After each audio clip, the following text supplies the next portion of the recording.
지난번에 제가 스바냐 1장 1절부터 13절까지 말세를 사는 우리에게 말씀하시는 하나님, 그래서 결론이 자신을 돌아보자 라는 말씀을 통해 말씀을 드렸습니다. 오늘은 스바냐 1장 14절 18절 여호와의 날이라고 하는 주제로 말씀을 드리려고 합니다. 1장을 다 읽고 싶은 욕심은 있지만 시간이 없어서 우리 1장 14, 18절을 한번 읽고 진행하도록 하겠습니다. 1장 14, 18절. 우리 예찬 형제님 마이크 또 앞에 계시네 오늘요. 여기 있네요. 여기 마이크 잡고 한번 같이 읽어주시기 바랍니다. 자, 다 같이 읽겠습니다. 이 온라인으로는 잘 안 들리기 때문에 1장 14절부터 18절까지 같이 읽겠습니다. 시작. 여호와의 큰 날이 가깝도다. 가깝고도 빠르도다. 여호와의 날의 소리로다. 용사가 거기서 심히 슬피 우는도다. 그날은 분노의 날이요 환난과 고통의 날이요 황폐와 패망의 날이요 캄캄하고 어두운 날이요 구름과 흑암의 날이요 나팔을 불어 경고하며 견고한 성읍들을 치며 높은 망대를 치는 날이로다. 내가 사람들에게 고난을 내려 맹인같이 행하게 하리니 이는 그들이 나 여호와께 범죄하였습니다. 또 그들의 피는 쏟아져서 티끌같이 되며 그들의 살은 분토같이 될지라. 그들의 은과 금이 여호와의 분노의 날에 능히 그들을 건지지 못할 것이며 이 온 땅이 여호와의 질투의 불에 삼켜지리니 이는 여호와가 이 땅 모든 주민을 멸절하되 놀랍게 멸절할 것입니다. 물론 이 여호와의 날이라는 단어 자체가 생소하신 분들에게는 어려울 수 있는데 많이 듣고 또 우리가 성경 읽기 바이블 리딩 시간에 이 마태복음 24장을 통해 마태복음 24장을 통해서 주님의 오심, 환난 이런 것들을 공부하신 분들은 조금 낯이 있고 또 공부하신 분들은 더 많이 아시겠죠. 근데 우리가 읽어보니까 어떤 것 같아요? 여호와의 날이 좋은 날인 것 같아요? 나쁜 날인 것 같아요?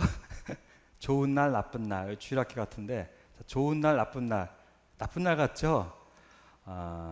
근데 우리에게는 좋은 날이에요. 그러나 세상을 향해서는 나쁜 날이 맞아요. 나쁜 날. 예, 그렇습니다. 그래서 오늘은 이 여호와의 날에 대해서 이 여호와의 날이라고 하는 단어, 이 단어를 주제로 말씀을 전하는 것은 잘 없었던 것 같은데 저는 한번 요 단어를 통해서 전하고 싶었던 마음들이 있었는데 자, 스바냐를 1장부터 이제 이렇게 말씀을 좀 전하고 있는데 자연스럽게 이것을 전하는 시간을 갖게 됐습니다. 자, 스바냐서는 지난번에 말씀을 드렸습니다만 다시 한번 남왕국 유다 백성이 각종 죄악과 우상 숭배로 인한 하나님의 심판을 선포하는 동시에 회개를 촉구함은 물론 하나님께로 돌이킨 남은 자에게는 남은 자들도 다음에 한번 공부를 하게 될 것입니다. 남은 자에게는 구원의 영광스러움을 깨닫게 하여 소망을 주고자 기록한 책이다.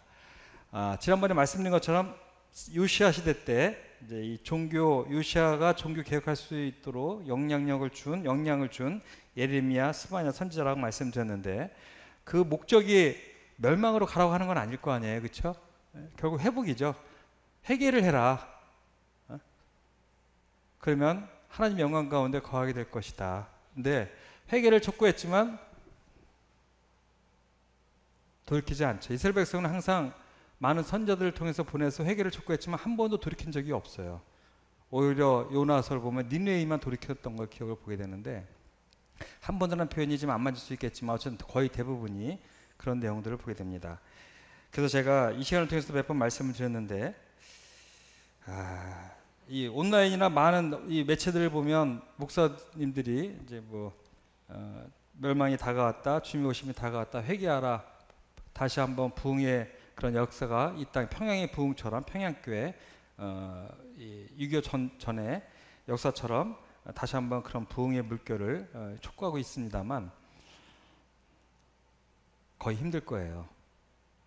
성경적 원리가 그래요. 마지막 때는 다시 그런 부흥의 모습이 성경에 기록되어 있지 않습니다. 그래서 제가 매번 말씀드리는데 남은 자가 되라고 하시는 거예요. 남은 자. 남은 자. 우리는 이제 과거처럼 영적 부흥의 시대가 없을 거예요. 대한민국에도.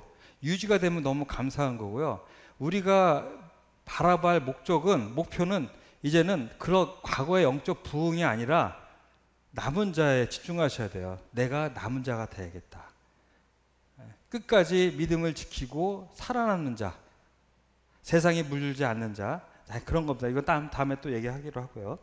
자, 1장 내용을 보면 1절 본세의 저자와 신적 이 요시아의 기원, 시대적 배경을 설명하고 있죠. 뭐 지난번 말씀드렸습니다만, 자, 2, 3절 이 1장의 내용을 보면요, 처음에는 여호와의 날이 임할 대상이 전 우주적인 하나님의 심판, 여호와의 날에 임할 전 우주적인 국지적이지 않아요. 이 유다 땅이라고 하는 한정된 지역이 아니라 이 여호와의 날은 온 우주예요. 그냥 변화가 있는 거예요. 완전하게 새로운 땅, 새로운 하늘, 신천지. 우리 신천지가 아니라 걔들이 그 사람들이 그 말을 써서 그 말이 부정적인데 정말 신천지, 새로운 환경이 조성이 되는 거예요. 새 하늘과 새 땅. 그렇죠? 영원한 것, 썩지 않는 것이 형성되기 전까지입니다. 자, 그 형성을 되기 위한 전 과정이 심판이 있다는 얘기를 하시고 계신 거죠. 자, 4절 18절 오늘 공부할 거는 범죄한 남유다에 대한 하나님의 심판을 선언하고 있어요. 그래서 처음에는 우주적인 심판, 그 다음에 이스라엘을 향해서, 그 다음에 그 안에 있는 범죄한 제사장들이나 지도자들, 또 우리까지 이렇게 점진적으로 흘러가는 모습들을 이 1장을 보면, 또 스바냐서를 보면 알게 됩니다. 제가 지난번 읽어드린 거 기억나시나요? 다른 분들이 가끔 단에서 제가 전에 뭐 얘기한 거 기억나세요? 물어보면 제가 죄송해요. 저도 잘 기억이 안 나기 때문에. 욕심을 내지는 않습니다. 저는. 그래서 가끔 이렇게 정리를 합니다. 므낫세부터 여기 요시야, 가장 악한 왕 므낫세 아몬의 후손이 바로 가까이 접했던 할아버지, 아버지, 아들, 그렇죠? 그러니까 참 이런 환경 가운데서 이런 아들이 태어난 건 대단한 일인 것 같아요. 그러나 그도 역시 느고에서 죽임을 당하는데, 어쨌든 이 스바냐는 이스라엘의 유다의 정확히 가면 북왕국은 BC 722년에 망했잖아요. 남왕국은 586년에 망하는데, 그 망하기 3-40년 전, 요 책이 기록한 것을 보면 역사가들이 얘기할 때 요 시디기야 마지막 왕이 이스라엘이 멸망하기 바로 한 4대 전, 한 3-40년 정도로 예상을 하고 있습니다. 네. 범죄, 그리고 징계, 회개, 구원, 재타락, 멸망. 요 과정이 우리의 역사입니다. 그리고 이스라엘의 역사죠. 멸망이 왔어요, 이제. 근데요, 이제 이것이 없어요. 이제 멸망을 바라보고 사는 세대가 됐습니다. 어찌하다 보니. 물론 다시 돌아갈 수 있을지 모르겠지만 거의 성경적으로 보면 항상 우리 박주님이 역사를 통해 성경을 역사를 통해서 봐라, 역사적 관점으로 봐라, 이렇게 말씀하시잖아요. 그렇죠? 우리가 보면 그래요. 그래서 앞으로 다시 이렇게 과거처럼 이 교회가 부흥하고 복음의 역사가 일어나는 시대는 많이 힘들 것 같아요. 이제는 타락 가운데서 멸망을 바라보고 있는 것이 성경적 관점으로 보여집니다. 자, 그래서 지난주 결론이 자신을 돌아봐라. 그렇죠? 기념처에 기록하셨다. 우리의 삶을 오늘 여기에 참여하신 분들, 또 온라인에서 참여하시는 분들, 또 혹시 어디 멀리 가신 분들, 온라인에 참여하지 않는 분들, 이거 안 보고 계시겠잖아요. 안 보시는 분들, 이런 모든 것들이 기록되어 있다는 것입니다.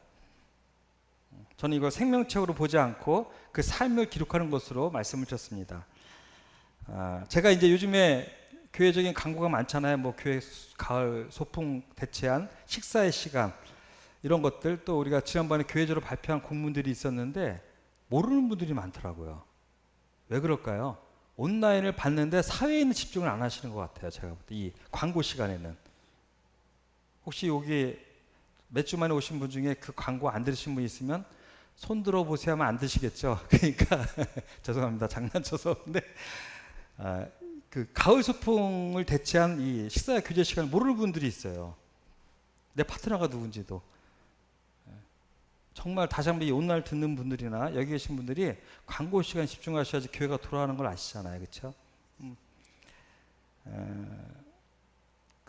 잠깐 그 얘기를 하면 가을 소풍 할 때 호불호가 있어요. 어느 분들은 우리 팀 너무 좋아. 어느 분들은 너무 어려워요. 힘들어요. 이런 분들이 있는데 걱정하지 마십시오. 한 번에 안 끝나요. 계속 돌아갈 거니까 다음에 어떤 분들 만날지도 몰라요. 그러니까 너무 신경 쓰지 마시기 바랍니다. 어쨌든 이런 모든 사건들을 하나님께서 기록하고 계신다. 이런 모든 우리의 삶들을. 자, 여호와의 날, 야곱의 환난의 날, 주의 날 다 같은 말이에요. 여호와의 날, 이스라엘 백성에게 환난의 날이 됩니다. 그리고 주의 날. 구약에는 이 두 단어를 같이 사용했어요. 이렇게. 그러나 신약에는 이 말만 사용을 했죠. 또 야곱의 환난의 날이라는 표현이 가끔 나옵니다. 그래서 여호와의 날이라고 하는 것은 혹시 모르신 분들은 잘 들어보시기 바랍니다. 교회의 휴거 후 데살로니가전서 4장 13절 18절에 휴거가 나오잖아요. 교회 휴거 후에 이 말 7년 환란부터 주님의 지상 재림 그리고 천년 왕국의 끝이 아니라 마지막 반역이 있어요. 이때 천년 왕국의 후에 무전경에서 잠시 풀려난 사탄에 의한 사탄의 미혹함으로 말미암아 이 땅에 많은 백성들이 여기에 동조해요. 많은 나라들이 동조해서 마지막 반역이 있어요. 천년왕국 동안에 하나님을 경험한 사람들인데도 여기에 가담을 해요. 참 신기하죠. 저는 이걸 볼 때마다 신기해요. 어떻게 또 하나님께 반기를 들까? 그게 사람의 어리석음이고 무지함인 것 같아요. 그러니까 선악과를 먹었죠. 그렇죠? 그리고 지금도 이렇게 살아가잖아요. 하나님을 대적하고. 하나님을 믿는 백성 중에도 그리스도인이라고 하는 사람들도 많은 사람들이 육신을 따라 살아가는 것이 현실이 아닙니까? 그렇죠? 이것이 이때에도 나타나는 거예요. 다시. 그래서 까지의 기간들을 의미한다. 그리스도의 나이라는 표현이 성경에 보면 나오는데 우리 빌립보서 고린도서 5장 5절을 볼까 한번? 고린도서 5장을 5절 대표 하나만 보시면 고린도전서 5장 5절을 보시면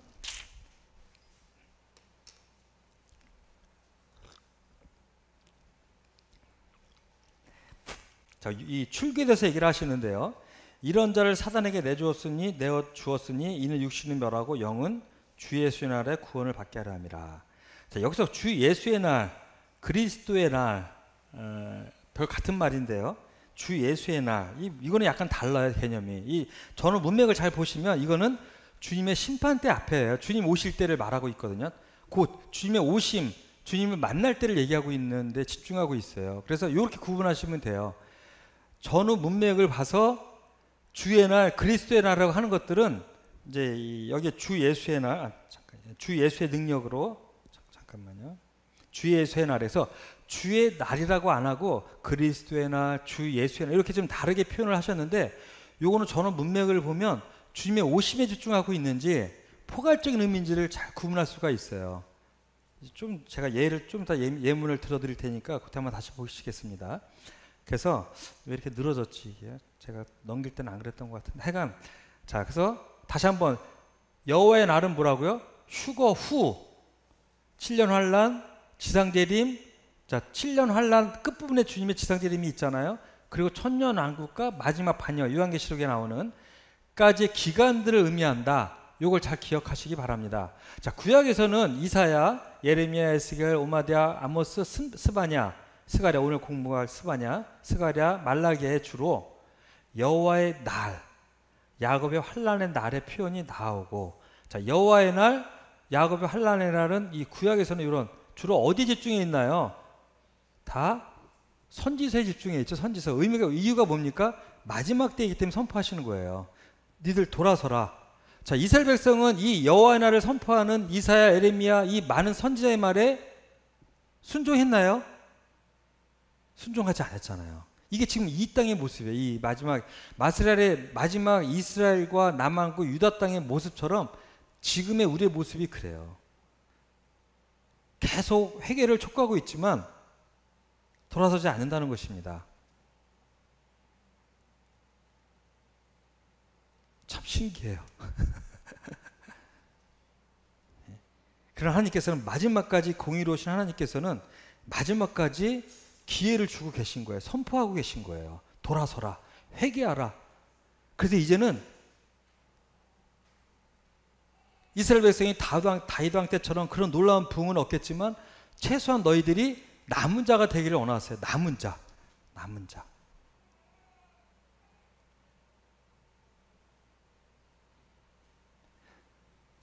정말 남은 자가 되기 위해서 우리 노력해야 돼요.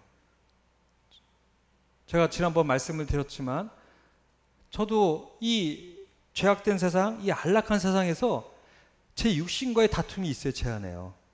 끊임없이 다투고 있어요. 같이 편해지고 싶거든요. 같이 즐거워지고 싶거든요. 예레미야 15장 말씀 읽어드렸잖아요. 그들의 포도주와 그들의 잔치에 내가 참여하지 않았대. 예레미야가. 시디기할 때 이스라엘은요, 남한국 유다는요, 나름 잘 살았어요. 나름 안정을 취하고 꾀하고 안정으로 가고 있었어요. 11년 동안에. 그래서 권력자들, 지배자들은 편안한 삶을 살아갈 수가 있었어요. 실제로. 근데 예레미야는 그때도 그들과 함께하지 아니하고 뭐라고 그랬죠? 슬픈 자리에. 우리 한번 읽어볼게요. 좀 정확하게. 이런 걸 다 외워서 얘기하면 얼마나 좋을까만은 그게 안 되네요. 예레미야 15장 16, 17절 찾아보지 마시기 바랍니다. 제가 읽어드릴게요.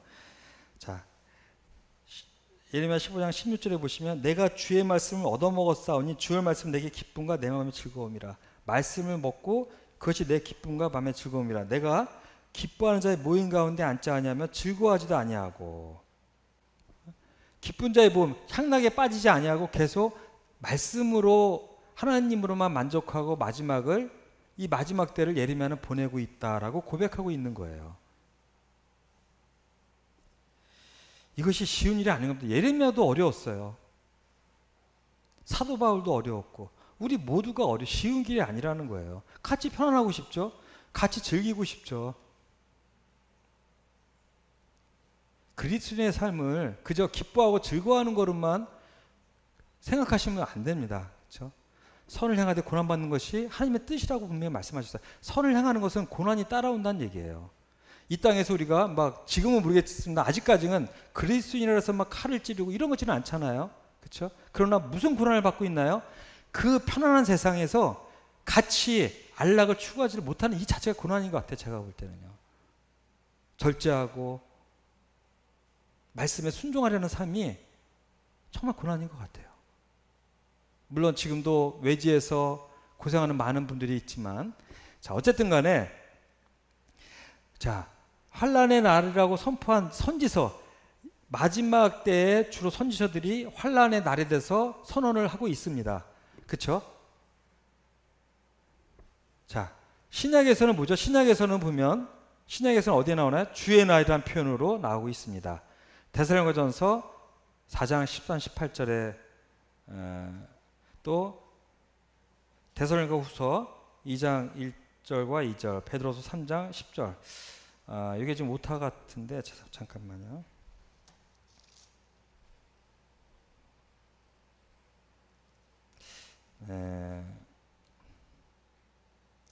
왜 이게 이렇게 됐는지 모르겠는데 여기 보면 주의 날을요.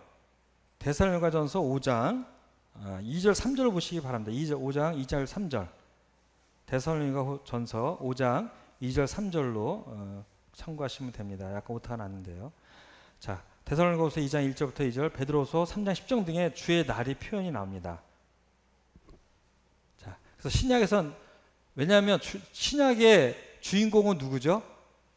그리스도세요, 그리스도. 그래서 하나님은 구약의 주인공은 하나님이세요, 실제로. 그러나 신약의 주인공은 예수 그리스도이시기 때문에 하나님께서는 주의 날이라고 표기하신 것 같아요, 제 생각에는. 여호와의 날이라고 안 하고, 신약에 여호와의 날이라는 표기가 없잖아요. 이 신약은 예수 그리스도의 날 시대예요, 시대. 자, 그래서 어쨌든, 자, 다시 한번 여호와의 날은 뭐죠? 휴거 후에 천년왕국 이후 약간의 반역, 그 기간을 통틀어서 여호와의 날이라고 한다. 여호와의 날, 주의 날 이렇게 구분을 하시고 보시면 됩니다. 그래서 제가 이거 지난번에 한번 보여드린 건데 역사적 전천연설은 일반 교계, 장로교나 이런 교회를 얘기하고 있고요. 자, 우리 세대주의적 전천연설에 보면 주님의 초림, 재림이 있잖아요. 그렇죠? 지상재림이 전천연설, 이 일반 교계는 주님의 재림과 휴거가 환란 끝에 있죠. 이 차이가 있는 거 이제 많이들 아시잖아요. 이제 이건 넘어가고 여기 보면 제가 이걸 수정을 하다가 수정을 안 했어요. 그냥 편안하게 보려고. 자, 언제죠? 그러면 여호와의 날은 언제를 얘기한다고요? 휴거 공중재림 후부터 천년왕국 전 고가 마곡 전쟁, 반역의 전쟁이 있을 때까지, 자, 백보자 심판 전이죠. 그러니까 이것이 여호와의 날인 것입니다. 죄송합니다. 너무 자세히 해서 이제 기억하시겠죠. 혹시 모르는 분들을 위해서 제가 좀 자세히 말씀을 드립니다. 자, 이사야서를 보면요, 2장 11절에 그날 여호와의 날을 얘기하고 있죠. 눈이 높은 자가 낮아지며 교만한 자가 굴복되고 홀로 높임을 받으시리라. 여호와 날의 이 징계의 대상, 심판의 대상은요, 첫 번째는 잠언 5장인가요? 여호와께서 미워하시는 것 첫 번째, 교만한 자잖아요. 그렇죠? 심판의 대상은요 확실해요. 누구죠? 하나님을 대적하는 자. 왜 대적해요? 교만하니까. 높은 자, 교만한 자. 높은 자가 낮아지고 교만한 자가 굴복되고, 누구만이 높임을 받아요? 홀로 여호와께서 홀로 높임을 받으시리라. 하나님만이 높임을 받으셔야 된다는 것입니다.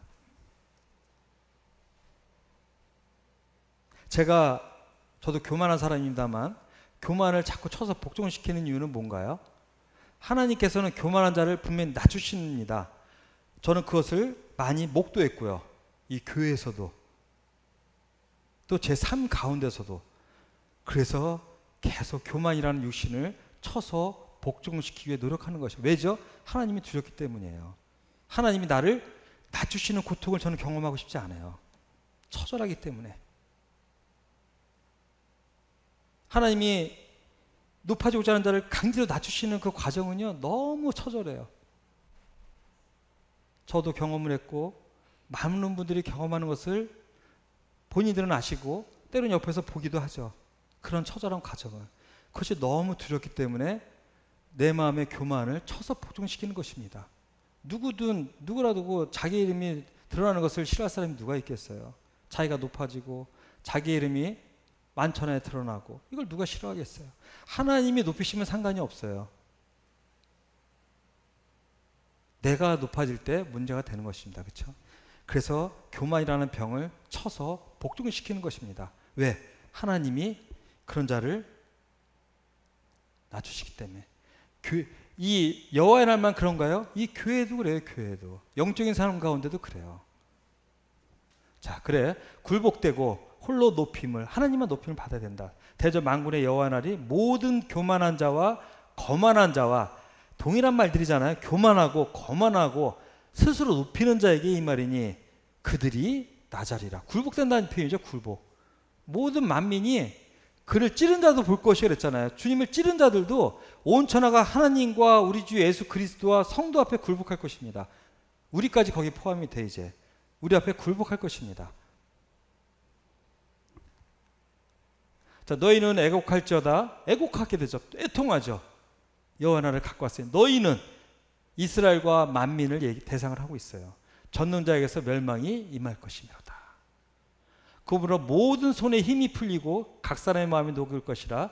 그들이 놀라며 괴로움과 슬픔에 사로잡혀 해산이 임박한 여자같이 고통하며 놀라며 얼굴이 붉고 같으리라. 자, 심판날에 사람에게 미치는 영향을 한번 이렇게 보면 모든 손이 피곤하며, 그렇죠? 저항 불능의 상태를 얘기해요. 저항. 손이 풀렸잖아요. 힘을 쓸 수가 없어. 무서워서 도망간 사람들이 가끔 주저앉잖아요. 왜? 다리가 떨려서. 이제 그 얘기를 하고 있는 거잖아요. 힘을 쓸 수가 없다는 거예요. 힘을 쓸 수가 없다. 저항 불능의 상태가 돼요. 제가 동영상을 하나 잠깐 봤는데 그 중에서 떨어진 남자 혹시 보셨어요? 그 중에서 BMW 지붕에 떨어진 남자. 근데 아직도 왜 떨어졌는지 얘기를 안 한다는데, 근데 몸은 괜찮은데 팔이 돌아갔더라고. 이렇게 너무 고통스러워요. 생명 보존이 됐는데 그 상상이 돼요. 아무 힘을 못 써요. 이 팔은 그냥 달려있지만. 마음이 녹을 것이라. 뭐죠? 두려움에 사로잡혀 있음을 얘기하잖아요. 두려움. 놀라며 해산의 고통이 임하고. 오늘 주한이가 왔습니다. 우리 동영자매가 주한이 출산해서 왔는데, 출산하고 오랜만에 이제 왔는데, 성경은 고통을 얘기할 때 이 해산의 고통하고 비교를 해요. 얼마나 이 고통이 심하면. 여자에게만 징벌이잖아요. 그렇죠? 남자에게는 이마에 땀이 흘려야 되고, 여자에게는 출산의 고통이 있을 것이다. 이 고통이 얼마나 심하면 우리가 임하는 고통을 여기에 비유하십니다. 얼굴이 불꽃 같고 피가 얼굴에 솟구침의 표현으로 극도의 불안감을 얘기한다고 그래요. 극도의 불안감. 자, 여호와의 날은요, 이런 상태예요. 저항불능의 상태, 두려움, 놀라고, 그 고통이 얼마나 심한지 여인들이 해산의 고통과 같고 두려움으로 극도의 불안감에 빠지는 모습을 우리는 볼 것입니다. 우리는 봐요. 여기에 위로를 받으시기 바랍니다.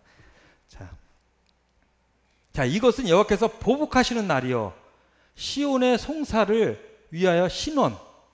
시온, 이스라엘 백성보다 우리죠. 우리가 송사했어요. 송사했더니 하나님께서 보상해 주시는 날이에요. 우리가 지금 이 땅에서 받는 이런 어려움, 괴로움, 무시, 비난, 때로는 저희 무슬림, 이 이슬람 지역에서 일어나는 그런 잔인함, 살해, 이 모든 것들에 대한 보상이 있는 날이에요. 여호와의 날은. 그러니까 우리에게는 축복의 날이요, 그들에게는 저주의 날인 것입니다. 여호와 날이 그래요. 보상, 회복하시는 해라. 그래서 여호와께서 그의 군대 앞에서 소리 지르시고, 그의 군대 앞에서 여호와의 소리, 이거 한번 들어보고 싶지 않으세요? 어떤 소리가 일어날까? 여호와의 소리. 온 우주 만물의 주인 되시는 그 아버지 하나님의 소리가 그 군대를 이끈다는 얘기예요. 그 군대. 소리를 지르시고 여호와께서 칭히 지르시고 그의 진영은 심히 크고 그의 명령을 행하는 자. 자, 우리는 항상 이 구약의 선지서를 보면 그 명령을 행하는 자는 항상 바벨론이에요. 북왕국은 아수르요. 그러나 궁극적으로는 누구죠? 그리스도와 성도. 자꾸 잘리는지 모르겠는데, 예. 그리고 여기 때 있네요. 이게 그리고 천군. 데살로니가서 1장 7절에 보면 천사와 함께 임하시는 예수 그리스도를 얘기하고 있고요. 요한계시록 19장 11절 14절에서 보면 성도와 함께 임하시는 예수님을 얘기하고 있어요. 백마를 탄 그분, 진실과 공의께서 성도와 세마포를 입은 성도와 함께 임하세요. 그의 군대라고 표현했는데 바로 우리를 얘기하고 있거든요. 그래서 주님이 지상재림은 1장 이 천사, 데살로니가서 1장 7절의 천사, 계시록에서는 그리스도와 성도. 한번 찾아보실까요? 19장 14절에 보면, 자, 11절에는 뭐가 나오죠? 요한계시록 19장 11절, 보라 백마와 그것을 탄 자가 있으니 그 이름은 충성과 진실이라. 진실하신 분은 오로지 그리스도밖에 안 계세요. 내가 진리와 생명이니. 진실하신 그분, 충신, 하나님께 온전히 충실하신 분은 예수님밖에 안 계시죠. 그가 공의로 심판하며 싸우더라. 그 다음에 14절, 하늘에 있는 군대들이 희고 깨끗한 세마포 옷을 입고, 이 세마포 옷을 입은 자는 성도를 얘기하고 있습니다. 백마를 타고 그를 따르더라. 유다서에 보면 주님과 함께 임하는 성도들, 일만 성도를 상징하고 있잖아요. 그러나 데살로니가서 1장 7절을 보면 천사를 같이 또 얘기하고 있어요. 그리스도와 성도와 천사들이 이 땅에 임합니다. 이것이 지상재림의 위대한 모습이에요. 일반 교계 세계화는 환란 끝에 휴거가 돼서 다시 내려오는 게 아니라 환란 전에 휴거가 돼서 환란 후에 천년왕국 이 혼인 잔치가 있고 주님과 함께 내려오는 것입니다. 올라갔다 바로 내려오는 게 아니에요. 환란 끝에 휴거가 있다면 올라갔다 바로 내려와야 돼요. 그렇죠? 얼마나 복잡해요. 그게 아니라, 네, 그렇습니다. 그리고 천군은 강하니 여호와의 날이 크고 심히 두렵도다. 당할 자가 그 누구이랴. 아무도 당할 자가 없는 것입니다. 우리 스가랴서 14장을 볼까요? 참 잘 표현된 게 이 스가랴서인데, 그래서 자꾸 스가랴서를 자꾸 읽게 되는데, 다시 한번 읽어보겠습니다. 스가랴서 14장 1절 3절을 읽어보시면,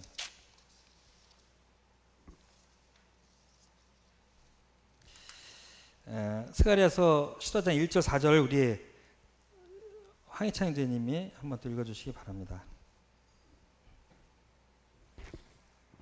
여호와의 날이 이르리라. 그날에 내 재물이 약탈되어 내 가운데에서 나누이리라.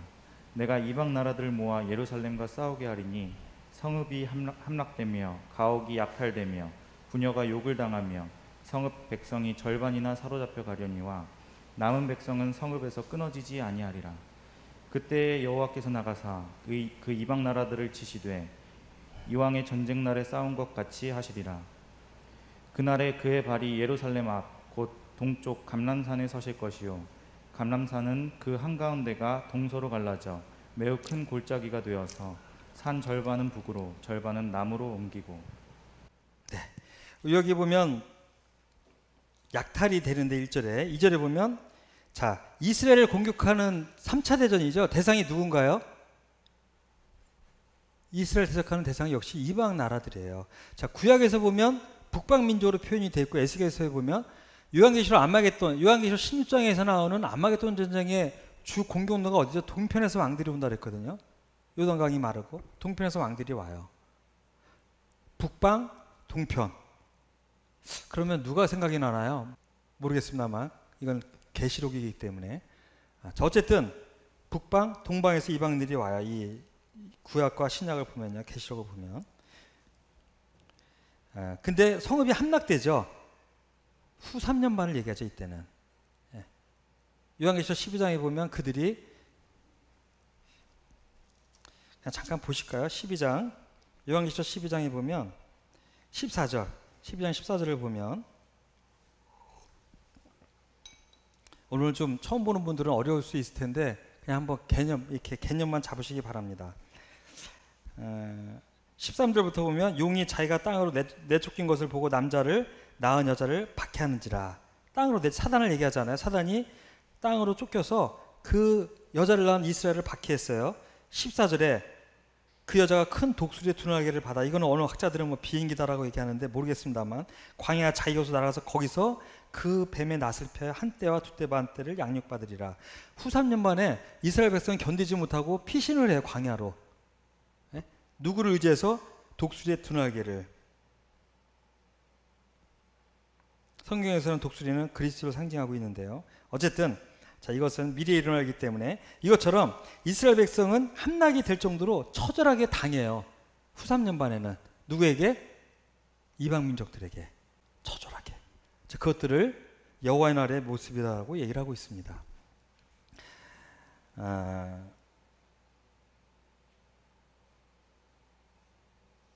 자 우리 그러면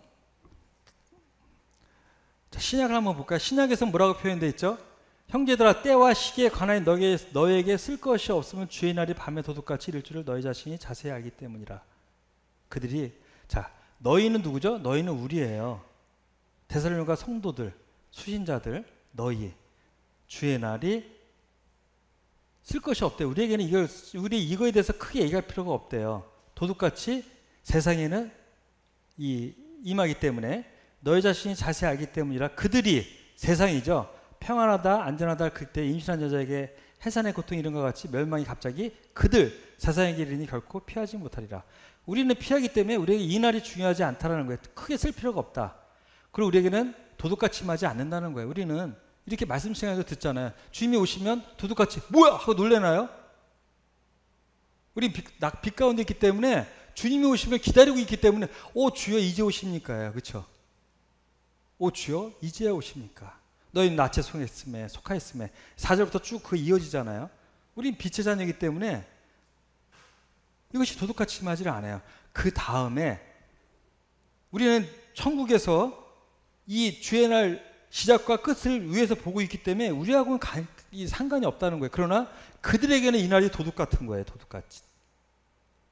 세상에는 평안하다 안전할 그때. 3년 반은 그나마 또 낫다고 하죠. 전 3년 반. 대환란은 후 3년 반입니다. 이건 뭐 그 세부적인 것들은 다음에 또 뭐 기회가 되겠죠. 그들에게 이르니 결코 피하지 못하리라. 자, 데살로니가서 2장 2절을 보시면요. 2장 1절을 보면 이걸 구분해서 봐야 되는데 형제들아 우리가 너에게 구하는 것은 우리 주 예수 그리스도의 강림하심. 이건 공중재림을 얘기하고 있어요. 우리가 그 앞에 모임에 관하여 휴거를 얘기하고 있거든요. 의하여로 번역이 가능해요. 원어적으로 보면. 그래서 데살로니가후서 2장 1절과 2절을 나눌 필요가 있는데 이걸 같이 읽으면 혼돈이 옵니다. 그게 이제 데살로니가 교회 성도들의 모습이었던 거예요. 한번 펴보시기 바랍니다. 책을 내가 봐야지 또 이렇게 집중이 되기 때문에 자 펴보시면 그렇죠. 관하여 그래서 2절에 보면 영어로나 또는 말로나 또는 우리에게 받았다 하는 편지로나 미혹하는 편지, 거짓된 편지를 얘기하고 있어요. 주의 날이 이렇다고 해서 쉽게 마음이 흔들리거나 두려워하거나 하지 말아야 한다는 것이라. 전서에서도 이미 주의 날에 대해서 집어줬는데 데살로니가 성도들은 여전히 이거에 대한 구분이 안 되고 혼란과 두려움이 있었어요. 왜? 그 당시에 이 성도의 삶은 뭐죠? 고난이었어요. 그렇죠? 그 다음에 로마의 핍박으로부터 또 성도라고 하는 이 어려움으로부터 너무 삶이 어려우니까 주의 날이 이르렀나라는 혼란에 빠진 이 데살로니가 성도들에게 이 전서와 후서를 쓴 주 목적 중에 하나거든요. 그래서 사도 바울은 데살로니가서 2장 1절과 2절을 구분을 하고 있는 거예요. 우리 한번 같이 읽어볼까요? 이거 후서 2장 1절을 시작. 우리 주 예수 그리스도의 강림하심과 우리가 그 앞에 모임에 관하여 영어로나 또는 말로나 또는 우리에게서 받았다는 편지로나 주의 날이 두려워하거나 하지 말아야 한다는 것이다. 주의 날이 이르렀다. 이게 우리가 상관이 없는데 왜 두려워하냐 이거예요. 왜 두려워하냐. 두려워할 것이 아니라는 거예요. 이것은요. 세상은 두려워하게 되는데 우린 두려워할 대상이 아닌 거예요. 자, 신약은 어쨌든 이 전서와 후서를 통해서 다시 한번 말씀드리지만 2절은 모자라서 2절은 주의 날을 얘기하고 있는 거예요. 1절은 휴거를 얘기하고 있는 거예요. 공중재림과 주의 날을 구분하시기 바랍니다. 이게 일반적인 학자, 우리 모임의 학자들, 일반 교계에서 나온 책들을 보면 다 하나로 봐요. 그냥 그들은 휴거와 재림을 크게 구분을 못하고 있어요. 보면요. 그러나 모임에서 나온 주석들을 보면 다 구분을 하고 있어요. 윌리엄 할아버지나 존 헤딩이나 다 구분을 하고 있습니다. 참고하시기 바라고요. 자, 베드로후서를 보면 주의 날에 도둑같이 오리니, 자, 세상엔 도둑같이 오죠. 그날에는 하늘이 큰 소리로 떠나가고 물질이 만물이 뜨거운 불에 풀어지고 땅과 그 중에 있는 모든 일이 드러나리로다. 모든 것이 이렇게 풀어지리니 너희가 어떤 사람이 되어야 마땅하냐. 거룩한 행실과 경건함으로 하나님의 날이 임하기를 바라보고 간절히 사모하라.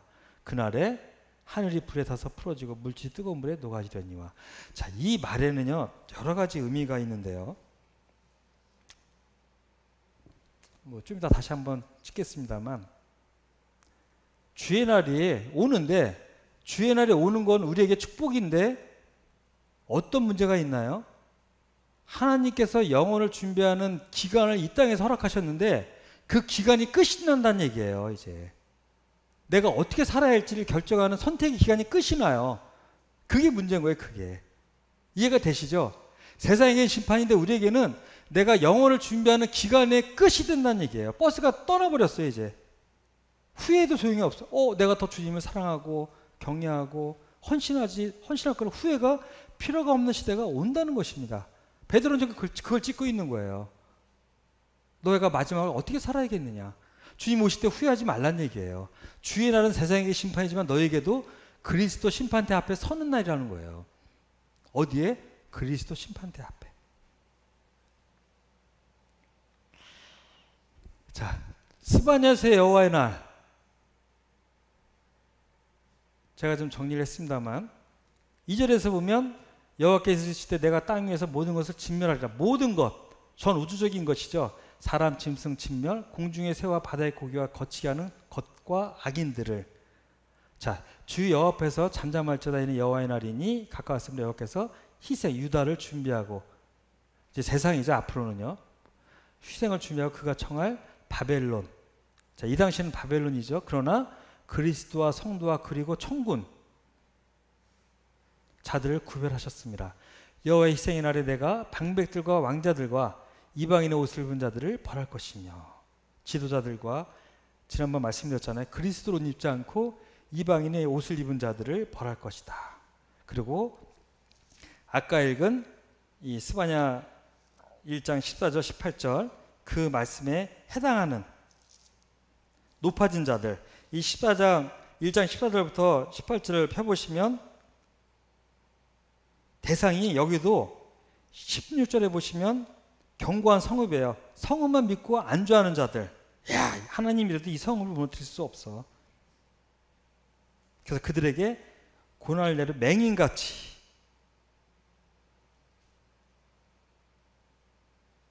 그대 눈을 영적 눈 모든 눈은 떠 있으나 아무것도 볼 수 없는 빛이 없으니까요. 어둠 속에 있는 것 같은 맹인 같게 하리라. 맹인같이 행하게 하리라. 하리니 이는 그들이 나 여호와께 범죄하였습니다.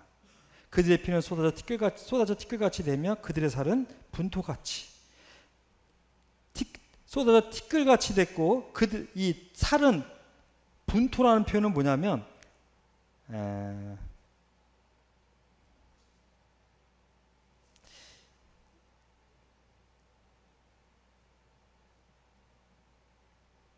이 내장과 창자가 이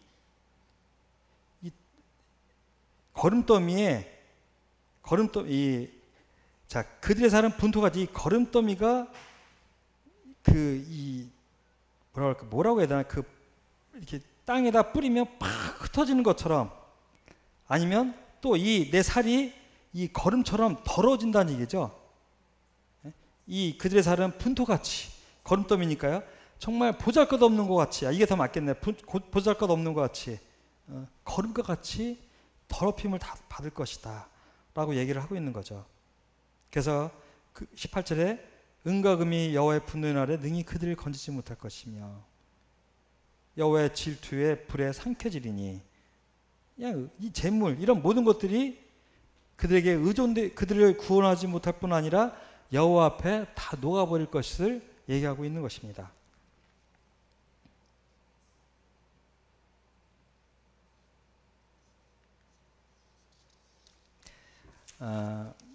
이스라엘은 7년 환란을 통해 연단을 받을 것입니다. 계시록에 14만 4천의 모양도 나오고 우리 마태복음 10장 5절을 보면요. 예수께서 이 12를 내보내시며 명하여 이르시되 12제자잖아요. 이방인의 길로도 가지 말고 사마리아인의 고을에도 들어가지 말고 오히려 이스라엘의 집에 어린 양에게로 가라 그래요. 자, 주님의 공생의 시작은요. 어디부터 시작하셨죠? 이스라엘. 그러나 그들이 거부함으로 그 복음이 우리에게 왔잖아요. 그렇죠? 그리고 이스라엘은 지금 방치된 상태예요. 방치된 상태. 근데 언제 그들을 또 다스리시나요? 이 환란 중에. 주님의 거절함으로 중단되었던 이 사역, 환란이 다시 시작합니다. 이스라엘을 연단하세요. 그때. 그들은 환란을 통과하면서 아까 읽었던 것처럼 고난 가운데 거하면서 하나님을 찾게 되고 자기가 찌른 그 예수가 메시아임을 깨닫게 될 것입니다. 그래서 많은 이들이 13만 4천처럼 구원을 받죠. 그래서 이 스바냐서 아까 읽었던 1장 7절 그 유다가 이 여호와의 환난 중에 연단을 받고 하나님께 돌아올 것입니다.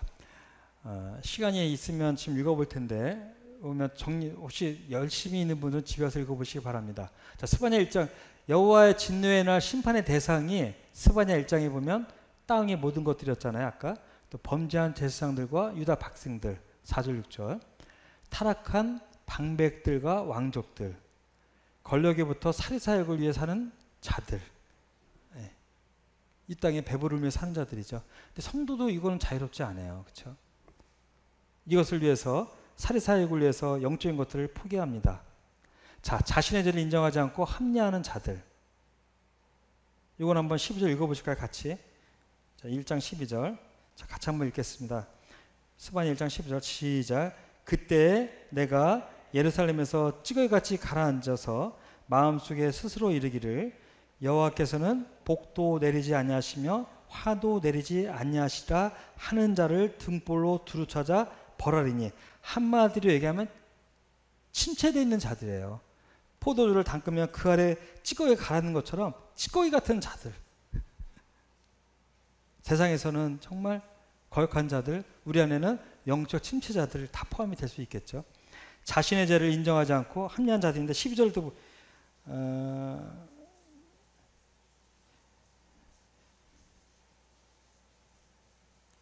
이 12절 하반절이 중요하죠. 마음속에 이르기를 여호와께서는 복도 내리지 아니하시며 화도 내리지 아니하시라 하는 자를. 자, 복도 화도 뭐죠? 그분은 그렇게 두려운 분이 아니야. 그리고 대충 넘어가시는 분이야. 그리고 살아보니까 주님 믿어봤는데 별로 복도 주지 않으셨어. 어떤 어려움이 오면 그 어려움이 왜 왔는지를 봐야 되는데 어려움을 준 그거에만 집중을 하니까 왜 나에게 살아계시다면 이 어려움을 주십니까? 내가 자녀라면서요. 왜 나에게 이런 어려움을 주세요? 이런 자들을 하나님이 벌하실 거예요, 분명히. 자, 그 다음에 16절 우리가 읽었던 교만한 자들, 이런 자들이 여호와 진노의 날 심판의 대상이 되는 것입니다. 교회를 마지막 교회를 보면요.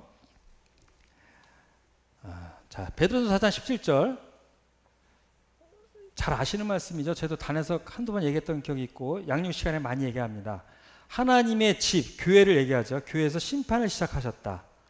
자, 심판은 언제 시작했죠? 이건 여호와의 날이 아니에요. 여기는 뭐라고 돼 있죠? 오순절 이후부터 언제까지? 휴거까지예요. 제가 아까 말씀드렸던 그걸 얘기하는 거예요. 오순절 이후부터 휴거까지 심판을 하셔요. 우리를 어디서? 이 땅에서. 우리 심판은 완전히 자유로운 자가 아니에요. 만약 우리에게 먼저 하면 우리는 먼저 이 땅에서 심판을 받아요. 하나님의 복음을 순종한 자들의 그 마지막은 어떠하겠느냐. 의인이 겨우 구원을 받으면, 죄송합니다. 잠언, 이게 잠언인, 이거 죄송합니다. 이거 말투선서 맞네요. 또 의인이 겨우 구원을 받, 우리는 정말 그리스도의 보혈로 겨우 구원을 받은 자입니다. 착각하지 마시기 바랍니다. 우리가 은혜로 구원받은 거예요. 행위가 아니에요. 행위로면 그 앞에 나갈 자가 없잖아요. 그렇죠? 우리는 겨우 구원을 받았어. 왜? 그리스도의 보혈 때문에. 주님 앞에 헌신하고 순교했다고 구원을 받을 수 있나요? 그거 아니에요. 그렇죠? 행위로는 그 앞에 나갈 자가 아무도 없기 때문에. 좀 열심히 산 차원이 다른 것뿐이지. 경건하지 아니한 자와 죄인은 어디에 서려? 보라, 의인이라도 이 세상에서 보응을 받겠거든. 하물며 악인과 죄인이려. 정말 이건 명심해야 될 게 뭐냐면, 자, 제가 계속 얘기하지만 이 심판 때 하나님의 백보자 심판은 영원한 형벌의 심판이에요. 그렇죠? 그리스도의 심판 때는 상급의 심판이라고 여러 번 말씀을 드리잖아요. 거기에는 징계의 심판 때가 아니에요. 단 상급을 받냐 안 받냐에 그런 부끄러움이 있겠죠. 자, 그래서 하나님께서 공의로우셔서 이 땅에서 그 심판대 앞에서 떳떳하게 만들기 위해서 계속 우리를 단련하고 계신 거예요. 성경을 보면 세 가지가 있잖아요. 연단을 위해서, 때로는 죄 때문에, 때로는 하나님의 영광을 위해서 계속 우리를 단련하시잖아요. 나에게 어려움도 주시고 고난도 주시고 질병도 주시고 때로는. 왜죠? 이 땅에서 심판이에요. 그게 이 땅에서 내가 육신을 입고 있기 때문에, 아직 연약하기 때문에 하나님을 더 알기 원해서 하나님이 계속 나를 만들어 가시죠. 만들어 가세요. 그래서 제가 거듭 말씀을 드리는 거예요. 이 심판은 우리에게 지금 있는데 이걸 영원한 구속하고 분명히 오해하지 마시기 바랍니다. 우리 영원한 구속을 받았는데 이 땅에서 하나님께서 우리를 만들어 가신다는 얘기예요. 그 성경은 심판이라고 표현을 했어요. 아예 심판, 너희는 지금 심판 중에 있다. 세상은 끝날의 심판이 있다. 백보자 심판 때. 너희는 지금. 그래서 지금 그 악한 자들이 때로 잘 살기도 하는 거예요. 그들은 아직 보류 중에 있는 거예요. 우리가 보기에 잘 사는 것 같죠? 그들은 영원한 심판을 받을 거예요. 우리 지금 이 땅에서 심판 중에 있는 것입니다. 그래서 제가 거듭 말씀을 드리는 거예요. 자, 연단을 위한 심판은 받을 필요가 있어요. 주님이 이런 걸 알게 하기 위해서 나에게 이런 어려움을 주시는구나. 죄의 심판은요, 처절하고 본인도 괴로워요. 내가 또 하나님에게 매를 맞는구나. 때로는 원망도 하죠. 주님 나에게 이런 어려움을 주십니까? 이런 어리석음을 범하지 말라는 거 계속 말씀을 드리는 거예요. 왜? 우리는 하나님의 심판 가운데 있기 때문이에요. 이 교회 시대는. 그래서 여호와의 날에 심판의 대상은 누구라고요? 세상. 그 전에 우리는 이 땅에서 하나님의 다스림 속에 있는 것입니다. 이걸 기억하시고 오늘도 내일도 주님이 오시는 그날까지 남은 자가 되기 위해서 영적 충만한 자가 되기 위해서 노력하는 우리가 되어지기를 소망합니다. 감사합니다.